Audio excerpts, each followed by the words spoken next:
清香的野姜花能够拿来入菜吗？在苗栗有客家餐馆把野姜花拿来炒福菜，不但是酸酸甜甜，还多了一股花香。而这紫苏茄子也很特别，业者用客家紫苏跟茄子拌炒。今天11节的感动时刻，我们就带您来品尝客家好滋味。整理食材，大展身手。她是客家媳妇黄美华，老板娘管厨房，老板管厅堂，两人同心协力，让3义这间客家老店整整经营27个年头。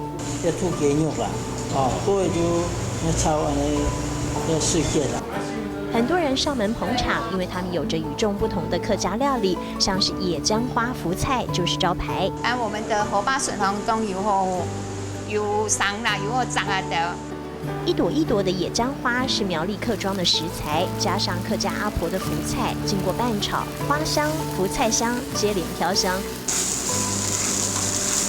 野姜花碰上了福菜，炒出美妙新滋味，特殊的口感令人口齿留香。这样炒的话，花香味会较重啦。加福菜吃意的就干干，香香干干这样子。福菜跟过猫和在一块儿，一样鲜味十足，配上了蛋黄，口感更是清爽。茄子削了皮是为了进锅油炸，不会太过油腻，这是他们自创的客家创意料理。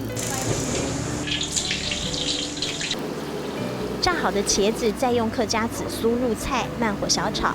紫苏清甜去油，起锅之后再配上自制的紫苏梅，口感也是一绝。紫苏梅是我们自己腌制的那个紫苏也是我们客家的一种特色，吃起来有一点这样甜甜酸酸的这样子。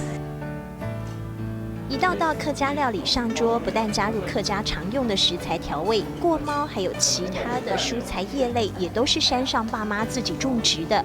另外鸡肉则是有机饲养的玉米鸡，配上荆棘酱，很有客家味。而饭后的甜点是天天新鲜制作的客家发糕，香 Q 上菜，要让顾客都能感受到客家的热情。那个小时候我们是要过年的时候才有，逢年过节的时候才有做这个发糕来吃。除了传承客家婆婆还有妈妈的好手艺，他们也创造许多客家新料理。黄美华把客庄食材发挥得淋漓尽致，就像食物的魔术师。小茄子大火炸，水嫩的柔软，紫苏来帮衬，扑鼻香气中野姜花的嫩白替阿婆福菜点缀。